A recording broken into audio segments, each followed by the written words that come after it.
They wouldn't do this if they thought they had a choice. Home for them is Ethiopia, but that's now 700 miles away. Miles that were walked, not driven. Our country is broken, one of the young men tells us. Yemen.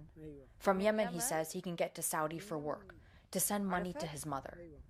It's hard to comprehend a level of poverty that would drive someone towards a war zone, especially when the horrors of that war are found on the very same stretch of Djiboutian shoreline.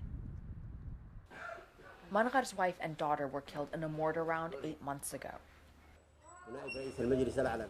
He tells us of how he spent 7 hours in a fishing boat to escape to this refugee camp, only to arrive and find out his son was killed fighting with the rebels. مرحبا أهلا كيفك أنا اسمي أروى.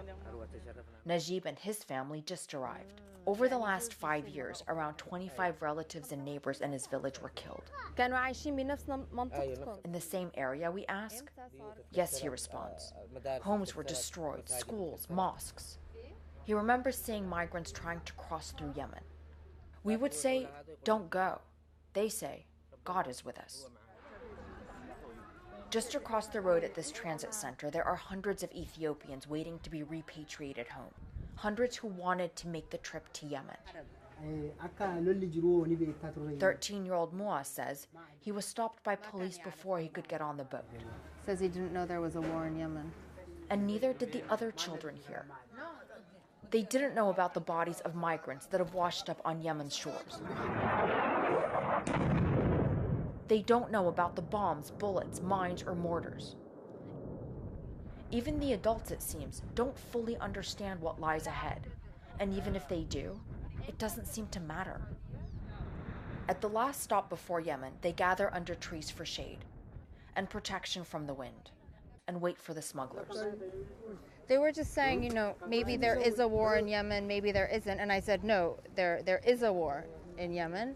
And they said, well, then we have to leave it up to God.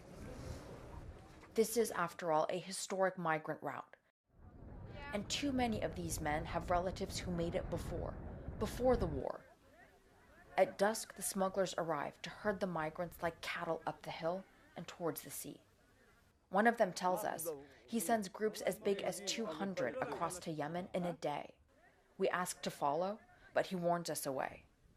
It's the last we see of them.